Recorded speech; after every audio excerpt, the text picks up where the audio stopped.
Salut à tous, ici Bayram Adi Clark et aujourd'hui je vous dévoile une technique ultra efficace pour détecter un pirate en train de scanner votre réseau comme il faut, le bloquer en une seule commande sans avoir un doctorat en cybersécurité.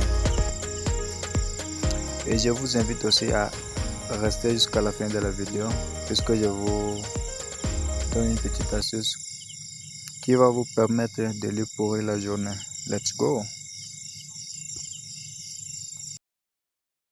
Pour cette formation, nous aurons juste besoin d'une connexion internet, d'un système Linux déjà installé, que ce soit sur la machine virtuelle, la machine physique, et avoir quelques notions sur les commandes en Linux, et également avoir des notions sur les réseaux, de préférence les IP et les TCP, les protocoles.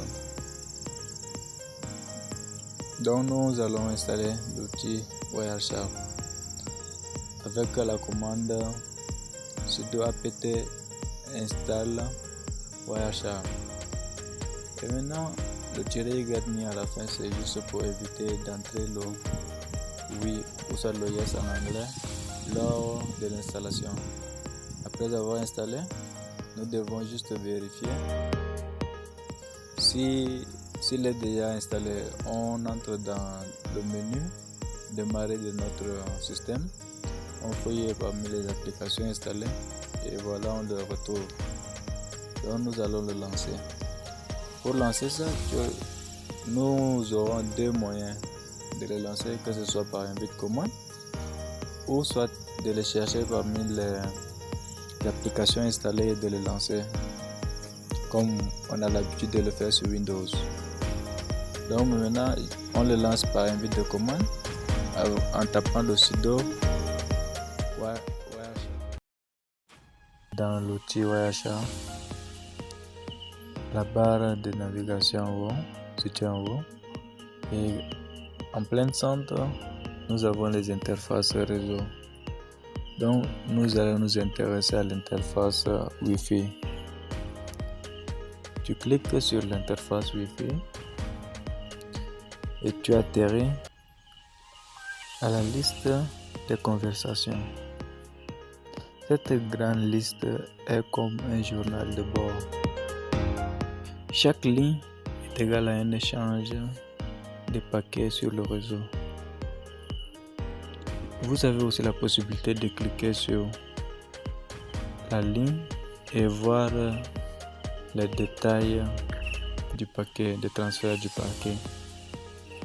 Mais cela ne nous retiendra pas. Vous voyez également une barre, la barre de filtrage si haut. Cette barre te permettra de trier l'affichage des transferts de paquets pour ne pas encombrer ton écran avec des détails inutiles.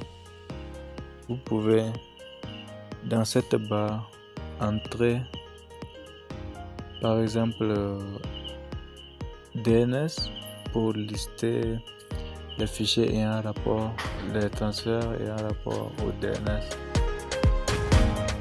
Cette petite zone magique où nous pouvons entrer les mots-clés et simplifier la vue. Comme on l'a fait avec le DNS, pour cette fois-ci nous allons entrer le ICMP. Après avoir entré ça, on tape sur la touche Entrée. Là, plus rien ne s'affiche. Et dans le cas où les pings s'affichent et un IP qui apparaît en boucle,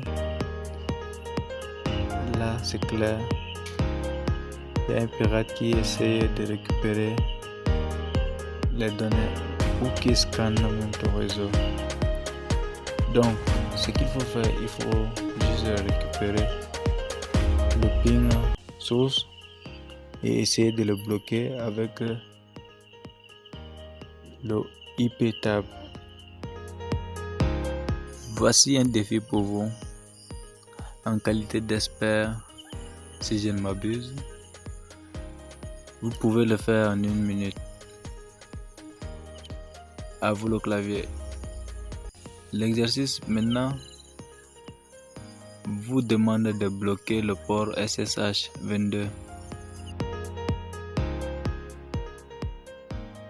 Voici la solution à notre défi. Il suffisait juste d'entrer la commande sudo iptable-a input-p tcp-d port 22 -j et reg. Pourquoi mettre reg? Vous savez tous qu'un pirateur qui se respecte a son ego.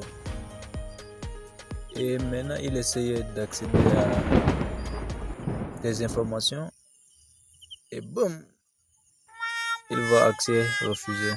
Ça fait mal à son ego.